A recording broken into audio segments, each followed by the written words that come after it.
ప్రస్తుతం మనం బీజాపూర్లో ఉన్నాం. ఇది ఒకప్పుడు అన్నలకి పూర్తి సామ్రాజ్యం ఏరియా. ఇది హిడ్మా తిరిగిన ప్రాంతం. ఇక్కడ జీడిమల్లి 2 అని ఒక పోలీస్ క్యాంప్ ఉంటుంది. ఈ పోలీస్ క్యాంప్ మీద హిడ్మా ఆధ్వర్యంలో వందలాది మంది మావోయిస్టులు అటాక్ చేశారు. ఇక్కడికి అసలు బ్రిడ్జ్ కూడా ఉండేది కాదు, ఇప్పుడు వాగు. ఈ వాగు మీద కూడా టెంపరీగా బ్రిడ్జ్ వేసి ఇక్కడ మూవ్మెంట్లు కూడా తీసుకురావడానికి పోలీసు కానీ వెహికల్స్ కానీ పబ్లిక్ వెహికల్స్ రావడానికి ఇప్పుడు ఇక్కడ బ్రిడ్జ్ కూడా గవర్నమెంట్ చేపడుతుంది. ఛత్తీస్గఢ్ ప్రభుత్వం చాలా స్పష్టంగా చాలా క్లియర్గా గ్రామాల్లోకి వెళ్ళడానికి అన్ని ఏర్పాట్లు చేయడం కాకుండా ఇక్కడ పనిచేస్తున్న ఆదివాసీలు, ఇక్కడ ఉన్న ఆదివాసీల పిల్లలకి చదువు నేర్పించడానికి ఎక్కువగా ప్రయత్నిస్తుంది. ఇక్కడ మనకు కనిపిస్తున్న జీడిమల్లి 2 కానీ జీడిమల్లి 1 కానీ ఇంకా ముందుకోసం ధర్మారం క్యాంపు, ఈ ప్రాంతం అంతా కూడా ఒకప్పుడు సామ్రాజ్యం ఏరియాలో. ఇక్కడ ఆదివాసీల అభివృద్ధి కోసం ఛత్తీస్గఢ్ గవర్నమెంట్ కొన్ని స్కూల్స్ పెట్టింది. మనకు చాలా ప్రాంతాల్లో స్కూల్స్ కనిపిస్తుంటాయి. స్కూల్లో పిల్లలందరూ కూడా చక్కగా యూనిఫామ్ వేసుకొని స్కూల్కి రావడం, హాస్టల్స్ ఉన్నాయి. దాంతో డెవలప్మెంట్ చూపించడంతో పాటు ఏమవుతుందంటే ఆదివాసీలందరూ కూడా అన్నలకు సపోర్ట్ చేయడం తగ్గించారు. ఇప్పుడు మనం చూస్తున్నాం ఇక్కడ నుంచి ఇక్కడ పోలీసు సిఆర్పిఎఫ్ వాళ్ళు కూడా వస్తున్నారు, రోడ్లు ఓపెనింగ్ పార్టీ చేస్తున్నారు. వాళ్ళు కూడా రోడ్డుకి సైడ్ రైట్కి మనం చూస్తుంటే వాళ్ళందరూ తనిఖీలు చేసుకుంటూ వెళ్తున్నారు. అంటే మూవ్మెంట్ లేకపోయినా ఏదో రకంగా ఇన్ ఫ్యూచర్లో అయినా సరే వాళ్ళు ఏమైనా బాంబులు పడతారనే ఉద్దేశంతోనే ఇవన్నీ రోడ్ ఓపెనింగ్ పార్టీ తనిఖీ చేసుకుంటూ వెళ్తుంది. ఈ విధంగా ఒకప్పుడు అన్నల సామ్రాజ్యం ఏరియాలో డెవలప్మెంట్ చాలా స్పష్టంగా కనిపిస్తుంది.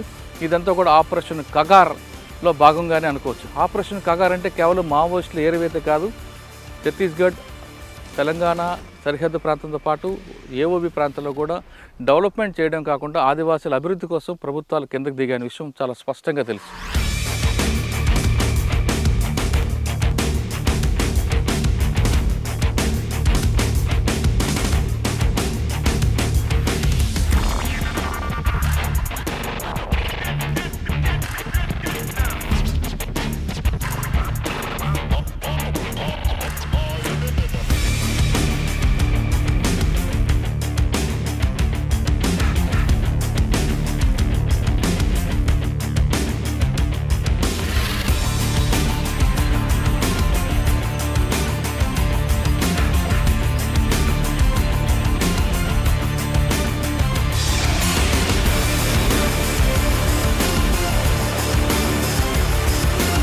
ప్రస్తుతం మనం కొండపల్లి మార్కెట్లో ఉన్నాం. ఇది బీజాపూర్ జిల్లాలో అతిపెద్ద మార్కెట్. అంటే ఇక్కడ కేవలం మావోయిస్టులకి వాళ్ళ సానుభూతి పరుల కోసం ఉండేది. గతంలో ఈ కొండపల్లి మార్కెట్కి మావోయిస్టులు ఎక్కువగా వచ్చేవారు. వాళ్ళందరూ కూడా ఈ పరిసర ప్రాంతాల్లో తుపాకీలు ఉంటే వాళ్ళకి వారానికి కావాల్సిన సరుకులన్నీ కూడా ఇక్కడి నుంచి కొనుక్కొని వెళ్ళేవారు. ఆ ప్రాంతం ఒకప్పుడు ఎలా ఉండేది, ప్రస్తుతం ఎలా చూస్తే ఈ గతంలో కేవలం చింతపండు, పసుపు, అరటిపళ్ళు మాత్రమే దొరికాయి, కూరగాయలు దొరికాయి మార్కెట్లో. మావోయిస్టు పార్టీ పూర్తిగా ఇక్కడి నుంచి వెళ్ళిపోయిన తర్వాత ఇదే మార్కెట్లో రకరకాల ఫ్రూట్స్, సెల్ ఫోన్లు, షూస్ అన్నీ కూడా వస్తున్నాయి. అంటే ఇక్కడున్న ఆదివాసీలకి వాళ్ళ అలవాట్లు కూడా మారాయనే విషయాన్ని చాలా స్పష్టంగా తెలుస్తుంది. ప్రస్తుతం మనం చూస్తున్నాం చింతపండు అవన్నీ కనిపించేవి, కానీ ఇప్పుడు మాత్రం ఇక్కడ సెల్ ఫోన్స్ కనిపిస్తున్నాయి. అటువైపు వెళ్ళి తీసుకుంటే పెర్ఫ్యూమ్ బాటిల్స్ ఉన్నాయి, షూస్ ఉన్నాయి, జీన్ ప్యాంట్లు, టీ షర్ట్లు. అంటే వాళ్ళ యొక్క మావోయిస్టు పార్టీ వెళ్ళిపోయిన తర్వాత ఇక్కడున్న ఆదివాసీల అలవాట్లు కూడా మారే విషయాన్ని చాలా స్పష్టంగా కనిపిస్తుంది.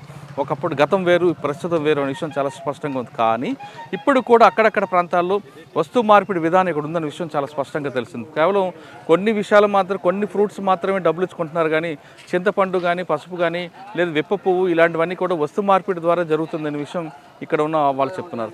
ప్రభుత్వాలు, ఛత్తీస్గఢ్ ప్రభుత్వం ఈ ప్రాంతం మీద ఎక్కువగా ఫోకస్ చేసింది. రోడ్లు వేశారు, స్కూల్స్ పెట్టారు, అన్నీ బాగున్నాయి. కానీ దళార వ్యవస్థను మాత్రం పూర్తిగా అరికట్టాల్సిన అవసరం ఎంతైనా కనిపిస్తుంది. లేదంటే మరొకసారి ఈ పరిస్థితి తిరగబడే అవకాశం కనిపిస్తుంది. ఈ ప్రాంతం నుంచి మనం తీసుకుంటే ఈ కొండపల్లి, ఇక్కడ నుండి రైట్ సైడ్ వెళ్తే పువ్వర్తి, డైరెక్ట్గా హిడ్మా ఇంటికి వెళ్తాం.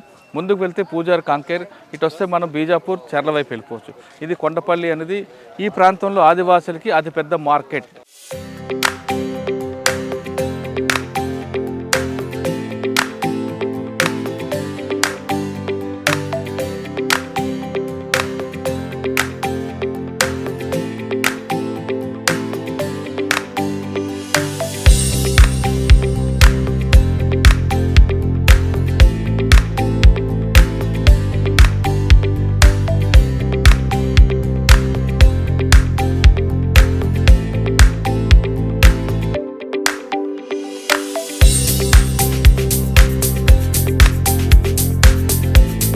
పేరేం పేరన్నా? నా పేరు మణికంఠ. ఎప్పటి నుంచి చేస్తున్నా మార్కెట్? 6-7 సంవత్సరాలు చేస్తాను.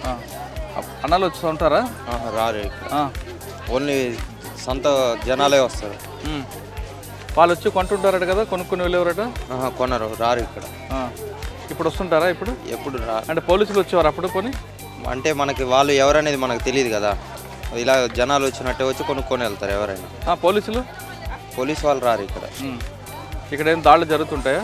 జరుగుతూ ఉంటాయి. మా ఏం దాడులు అంటే వాళ్ళకి వీళ్ళకి యుద్ధాలు జరుగుతాయి, కానీ ఇక్కడ అయితే జరగలే.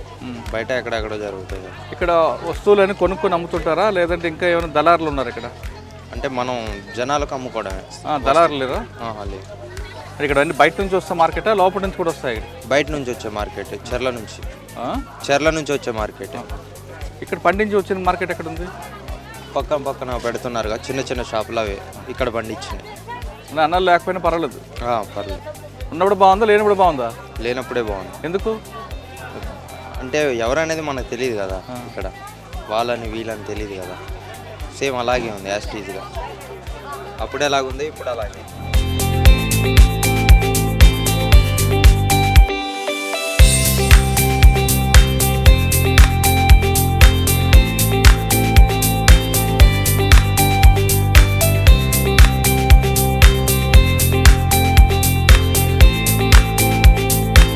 మీ పేరేం పేరు, ఎక్కడి నుంచి వచ్చారు? చింతపండు కానీ బియ్యం కానీ ఏది ఇవ్వాలన్నా డబ్బులు ఇచ్చుకుంటారా?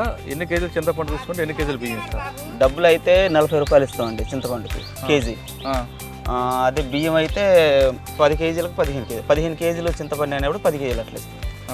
బియ్యం ఇస్తారు, ఇంకేమైనా ఇస్తాం? బియ్యం ఇస్తాం, ఉల్లిపాయలు బంగాళదుంపలు అవన్నీ సరి ఈక్వల్ ఇస్తాం. అంటే వస్తు మార్పిడి ఉంది ఇంకా? అవును. ఎందుకు డబ్బులు తీసుకోవచ్చు కదా? డబ్బులు అంటే వాళ్ళు కావాలంటారు, వాళ్ళు మేమేం చేయలేము దానికి. అది వచ్చినప్పుడు మా వ్యాపారం పోద్ది కదా. అయ్యా ఇవి కావాలంటారు వాళ్ళు, కావాలంటే మేము ఇవ్వకపోతే మళ్ళీ రెండోసారి మాకు డబ్బులు కుర్రారు వాళ్ళు. ఏమి ఇస్తుంటారు ఇక్కడ? చింతపండు ఒకటే, ఇంకేముంటాయి? ఇప్ప పూలు ఇస్తారండి, ఇప్ప పువ్వు, ఇంకా చింతగింజలు ఇస్తారు. మీరు పువ్వు తీసుకొని ఇప్ప పువ్వు తీసుకొని మేము వీళ్ళకి అమ్మేస్తాం. మండి వాళ్ళు ఇక్కడికి వచ్చినప్పుడు మేము రిటైల్ తీసుకుంటాం, హోల్సేల్గా వాళ్ళకి అమ్మేస్తాం. ఇక్కడ చింతపండు కేజీ ఎంత కొంటారు? చింతపండు వచ్చి 40 రూపాయలు. కిందకి ఎంత అమ్ముతారు? 45, 46. కానీ మీకు మరి ఖర్చులు ఉంటాయి కదా? ఉంటాయి కదా. చింతపండు ఇంకేముంటాయి? ఇప్ప పువ్వులు కాకపోతే సీజన్ రాలేదు ఇంకా. అదేంటిది? అవి పాత చిన్న ఇప్ప పువ్వులు. ఇప్ప పువ్వు అది? ఇప్ప పువ్వు. దీంట్లోంచి సారా వస్తుందా? సారాకు ఇంకా మిగతాది ఏం చేస్తారో మనకు తెలియదు. యాక్చువల్గా అయితే సారా ఇటుకేసులు. మీది ఎవరికి అమ్ముతారు ఇది? వస్తారండి ఇక్కడ సేట్లు వస్తారు, ఆవుపిల్లి ఆశీస్ వాళ్ళు వస్తారు. కాకపోతే ఇప్పుడు రావట్లేదు అయినా అట్లా ఎవరు మన దగ్గర ఒక 2 రూపాయలు 3 రూపాయలు ఎక్స్ట్రా ఎవరు పెడితే వాళ్ళకి ఇచ్చేస్తారు. ఒకప్పుడు ఇది అన్నల ఏరియా చూసేవారు, ఎప్పుడు అన్నలు వచ్చేవారు ఇక్కడికి? ఇక్కడికా? ఇందులోకి అయితే ఒకప్పుడు ఎప్పుడో అంటే మామూలు సంఘపోళ్ళు ఉండేటోళ్ళు, వాళ్ళు పెట్టేటోళ్ళు. వాళ్ళైతే బహిరంగంగా ఇట్లా వచ్చి అయితే పెట్టేటోళ్ళు. ఇప్పుడు అంతకుముందు గతాలు ఎప్పుడైనా పెట్టారేమో, కానీ ఈ గత 5-6 సంవత్సరాలు అయితే ఇప్పుడు పెట్టలేదు. సంత కాపోయినా ఇక్కడ కొంతమందికి వాళ్ళు దళారులకి రాకుండా రేట్లు తగ్గించకుండా పెట్టామని చెప్తుంటారు, నిజమేనది? రేట్లు అంటే వాళ్ళు ఉన్నప్పుడు కరెక్ట్ ఖచ్చితమైన రేట్లు నడిచినాయి, నిజమే అది. అది నిజం. ఇప్పుడు అంటే ఇప్పుడు ఎవరిష్టాసారం అయిపోయింది వాళ్ళు. ఎందుకంటే భయం అనేది లేదు. ఇప్పుడు మేము కాటా పెట్టాము, నా కాటా కరెక్ట్ లేదనుకోండి, వాళ్ళతో రేపు కొట్టడం అనేది జరిగింది, ఏదైనా చేయగలరు. ఆ భయం ఉంటుంది కాబట్టి నేను చేయలేను కదా, మోసం అనేది చేయలేను కదా. ఇప్పుడు ఏముంది, నేను ఇంత మాటలు చెప్పిన నేనైనా చేయొచ్చు, చెప్పలేము కదా. నిజం మాట్లాడారు. అది అంటే వాళ్ళు ఉండడం మంచిది అంటారా? వ్యాపారం విషయంలో అయితే వాళ్ళు ఉన్నప్పుడే బాగా నడిచింది. ఖచ్చితమైన రేటు 40 రూపాయలు చెబితే 40 రూపాయలు ఖచ్చితంగా ఇచ్చాం. మాకు వచ్చే 3 రూపాయలు 4 రూపాయలు చూసుకొని ఇచ్చేసేటోళ్ళం. బాగుంది అప్పుడు. ఇప్పుడు కస్టమర్కి ఇప్పుడు ఏముంది, ఇప్పుడు అవతలాడు మోసం చేసినప్పుడు మేము కూడా చేయవలసి వస్తుంది. అవతలాడు 50 రూపాయలు అన్నప్పుడు నేను ఇవ్వకపోతే నా దగ్గర రాడు కదా కస్టమర్, నేను కూడా చేయవలసి వస్తుంది. ఇప్పుడు నేను కూడా ఇప్పుడు ఈ కాటా మీద 40 రూపాయలు ఇస్తానంటున్నా, అది ఇవ్వట్లేదు, నాకు 50 రూపాయలు కావాలంటున్నా, నేనేం చేయాలి? లేకపోతే నా వ్యాపారం పోతుంది. నేను దీని మీద 40 రూపాయలు ఇస్తానంటాను, నేను 45కి అట్లా అమ్ముతున్నాను కాబట్టి, 46కి అమ్ముతున్నాను కాబట్టి. మరి ఈ సమస్య పోవాలంటే ఏం చేయాలి?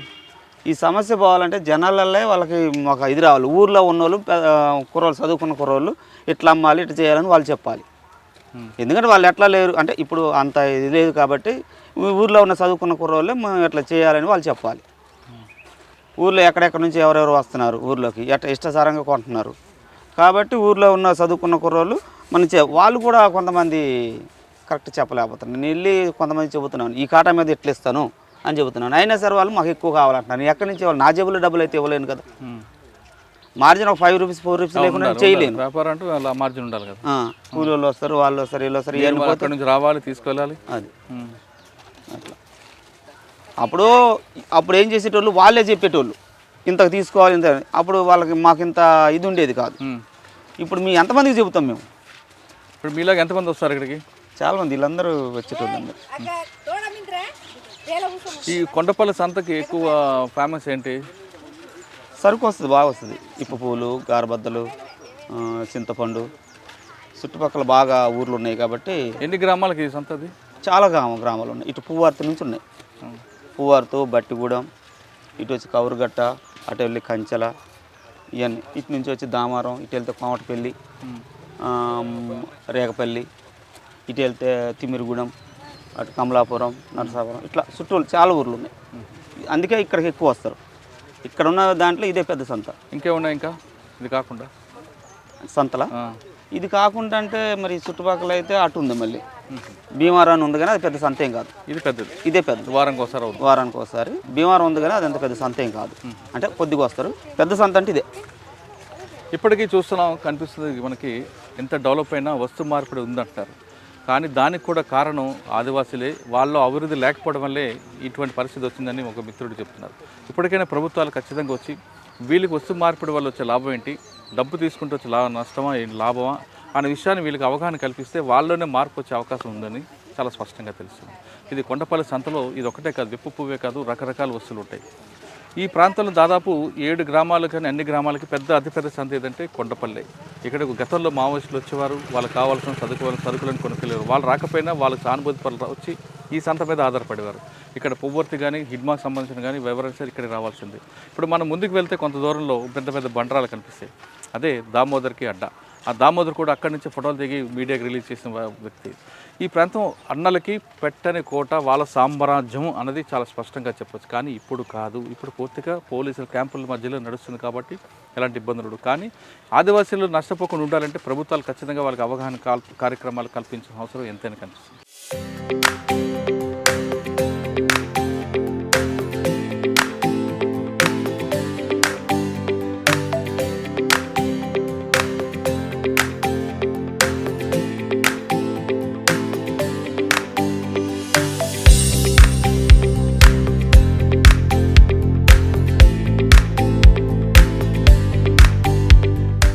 నీ పేరేం పేరు, ఎప్పటి నుంచి వ్యాపారం చేస్తున్నారు? గతంలో ఇక్కడికి అన్నలు వచ్చేవారని ఉండేది, వచ్చేవారా లేదా? వాళ్ళు రాకపోతే వ్యాపారం తగ్గిందా పెరిగిందా? లేదు, వ్యాపారం అంటే తగ్గింది. కొట్టు ఎక్కువ అయిపోయింది కదా ఇప్పుడు. వాళ్ళు గతంలో వచ్చేవారా? గతంలో అంటే వచ్చేటప్పుడు ఏం కొనేవారు ఇక్కడ ఎక్కువ? ఇది ఉన్న సామాన్ కొనేటోడు. అంటే వీటితో ఏం పని ఉంటుంది వాళ్ళకి? లైట్ కావాలా, లైట్ తీసుకుంటారు. ఇంకా అంటే ఏదో వాచ్ కావాలో వాచ్ తీసుకుంటారు. ఉన్న సామాన్ తీసుకుంటారు. చార్జర్లు అవి?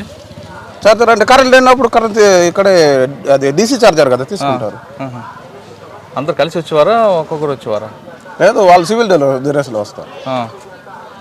అంటే ఇప్పుడు రావట్లేదు కదా వాళ్ళు? లేదు. వ్యాపారం పడిపోయిందా, తగ్గిందా, పెరిగిందా? వ్యాపారం ఇప్పుడు తగ్గిపోయినట్టే. అంటే వాళ్ళు వచ్చిన టైంలో వాళ్ళు వెళ్ళిపోయిన తర్వాత పోలీసులు వచ్చేవారా, వచ్చేవారు కదా పోలీసులు వచ్చేవారా? పోలీసు లేదు, అప్పుడు లేదు పోలీసు. ఇప్పుడు వాళ్ళు వస్తే ఉంటే బాగుందా లేకపోతే బాగుంది ఇక్కడ? లేదు, లేకపోతే అది అందరికీ మంచిది కదా అంటున్నారు. ఎలా? దాన్ని రోడ్డు పోయినారు, ఏదైనా మంచి పని పోయినారు, చేయనియారు. ఇప్పుడు ఏది చేసినా పర్వాలేదు. ఎవరు ఎక్కువ వచ్చేవారు ఇక్కడ అన్నల్లో? ఏ దళం? అది పేరు తెలియదు. అయితే వచ్చేవాళ్ళు కరెక్టే, కాకపోతే ఎవరు వచ్చేవాళ్ళు ఏ దళం మాకు ఆ సంగతి తెలియదు. డబ్బులు ఇస్తారా? డబ్బులు అంటే పైసలు ఇచ్చేవారా? పైసలు సామాన్ తీసుకుంటే పైసలు ఇస్తారు. కానీ ఇప్పుడు రాకపోవడంలో బాగుందంటావు? నా గురించి కదా, అందరికీ మంచిగుంటే నాకు కూడా మంచిది. అప్పుడు రోడ్డు లేకపోతే ఎలాగొచ్చేవాడు మరి చర్లపల్లి నుంచి? మేము ఈ దారి భీమారాం దారి. ఇప్పుడు ఈ దారి పామిడి దారి. ఏ దగ్గర నీకు? పామిడి బాగుందా, భీమారం బాగుందా? భీమారం కొంచెం దగ్గర ఉండే. రోడ్లు ఉన్నాయా ఇప్పుడు? రోడ్డు పోయలే కదా ఇంకా. కొన్నాం, కూసాం కొన్నాక వచ్చినాం. ఎంత దూరం ఇక్కడికి? ఉన్నది 20 కిలోమీటర్లు ఉంటాయి. ఇక్కడ నడుచుకుని వస్తారా? అవి ఉంటుంది అంత ఉంటుంది 20. ఎన్నింటి బయలుదేరా పొద్దున్నే? పొద్దున 8. 8కా? 2 గంటలు వచ్చారు. మీ ఊర్లో గతంలో ఉండేవారు అన్నలు ఎవరు మావోయిస్టులు? రా ఇప్పుడు రా ముందు వస్తున్నాడు కానీ ఇప్పుడు రా. ఇప్పుడు లేరా? వెళ్ళాడు. ఎవరుండేవారు ఎక్కువ అక్కడ ఎక్కడ నీ దగ్గర? మాకు ఎవరు లేడుగా. అవి వాళ్ళు ఉన్నప్పుడు బాగుందా లేనప్పుడు బాగుందా? ఇప్పుడు బాగుంది. ఎందుకు? అప్పుడు ఆడు చీకలు చేస్తారే చీకలు చేసుకున్నాడు. అంటే మాకు వీళ్ళు పొలం పని అనేది చేస్తే వాళ్ళు చీకలు చేస్తున్నారు. ఇప్పుడు బాగుంది. వస్తు మార్పిడి పద్ధతి ఇంకా కొనసాగుతుంది అని చెప్పడానికి కొండపల్లి సంత నిదర్శనం. ప్రస్తుతం మనతో పాంబేడి సందన ఒక వ్యాపారి ఉన్నారు. ఆయన అడిగి ఏం తీసుకొచ్చారు వాళ్ళు, ఏమిచ్చి ఏం కొంటారు విషయం ఉంటుంది. తమ్ముడు, పాంబేడి నుంచి వచ్చారు మీరు, ప్రతి వారం జరుగుతుంది. వీళ్ళు ఎక్కడి నుంచి వచ్చారు, ఏం తీసుకొచ్చారు, నువ్వు వాళ్ళకి ఏమిచ్చి వాళ్ళ దగ్గర బయట మొస్సు తీసుకుంటావు? అంటే వాళ్ళు మన ఇక్కడే లోకల్ వాళ్ళు వస్తారు, దూరం నుంచి కూడా వస్తారు. మనం వాళ్ళు ఇచ్చే చింతపండుకి అయితే బంగాళదుంప ఉల్లిపాయ బదిలీ చేస్తాం, అలాగే బియ్యం ఇస్తాం. వాటికి డబ్బులు అయితే 40 రూపీస్ కిలో తీసుకుంటాం. మనం కొంచెం చూసుకొని ఇచ్చేస్తాం సేట్లకి. ఎందుకు క్యాష్ ఇవ్వకుండా వస్తారు? బియ్యం వాళ్ళకి వస్తువు ఏది అడిగితే అది ఇస్తాం మనం. వాళ్ళకి నిత్యావసర సరుకులు ఏమి కావాలి, ఇప్పుడు బంగాళదుంప ఉల్లిపాయ కావాలా, వాటికి బదిలీకి ఇస్తాం. వాటికి పైసలు కావాలంటే మనీ కావాలి, మనీ అంటే మనీ ఇస్తాం. దానికి వాల్యుయేషన్ చూసి ఎన్ని కిలోలు అయితే అన్ని కిలోలకు డబ్బులు ఇస్తాం.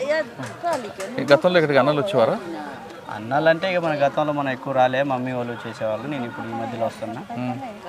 మొత్తం ఆ ఏరియా మొత్తం అదే కాబట్టి అప్పుడు ఉండేవాళ్ళేమో. కానీ అప్పుడు వాళ్ళ టైంలో వస్తు మార్పిడి లేదు. ఇప్పుడు మరి వస్తు మార్పిడి ఫస్ట్ నుంచి ఉంది. ఇవే కాదు, కూరగాయలు ఇస్తాం, బెండకాయలు ఇస్తాం, రేటు బట్టి ఈక్వల్గా చూసి ఇస్తాం. మనకి ఆ రేటు 40 రూపీస్ ఉందనుకో, 40 రూపీస్లో బెండకాయ కిలో దొరికితే అదే ఇస్తాం. అట్లా ఎక్కువ దొరికితే దాంట్లో కట్ చేసి ఇస్తాం అట్లా. ఇప్పుడు వాళ్ళు వస్తున్నారా లేరా? ఇప్పుడు మన ఇక్కడ సంతలో అయితే అందరూ ఇప్పుడు ఎంత ప్రజెంట్ వాళ్ళు వస్తారా లేదా అనేది మనం చూసుకునేది ఉండదు. వ్యాపారస్తులు వస్తూ ఉంటారు, ఇక వాళ్ళు కస్టమర్ వస్తే వాళ్ళని చూసుకోవడం సరిపోద్ది. అంత క్యాంపులు పడ్డ తర్వాత ఇక అంత ప్రభావం. అంటే వాళ్ళు ఉన్నప్పుడు బాగుందా లేనప్పుడు బాగుందా? అంటే మారేదాన్ని బట్టి ఉంది. అప్పుడు రోడ్డు లేదు, జనాలకి పాపం బాగా ఇబ్బంది పడేవాళ్ళు. తీసుకురావడానికి మోసుకొని రావడానికి కొద్దిగా ఇబ్బంది పడే. ఇప్పుడు బస్సులో వస్తారు, ఇక్కడ దింపుకుంటారు, కొంచెం సులువైంది వర్క్. తర్వాత మనకి ఇక్కడ వచ్చి మా దగ్గర నుంచి కూడా సేట్లు తీసుకురావడం, సేట్లు కూడా కొనడానికి వస్తారు, ఇక్కడికి వస్తారు. మేము ఎక్కడికో తీసుకెళ్ళి అమ్మేది. ఆఫీస్ రేట్లు ఉన్నాయి మంచిది. కొంచెం రేటు కూడా కస్టమర్కి ఎక్కువ వస్తుంది ఇప్పుడు. కస్టమర్ కంటే ఎవరికి? అంటే పబ్లిక్కి. మనకి వాళ్ళకి నష్టం జరుగుతుంది కదా, వాళ్ళకే ఎక్కువ వస్తుంది. ఇప్పుడు ఒకప్పుడు 20 రూపీస్ ఉండేది చింతపండు, మేము బట్టాపై అమ్మేసరికి 30 రూపీస్ అయ్యేది. ఇప్పుడు ఇక్కడే 40 రూపీస్ 50 రూపీస్ ఉంటుంది. అంటే కస్టమర్ కొంచెం బెనిఫిట్.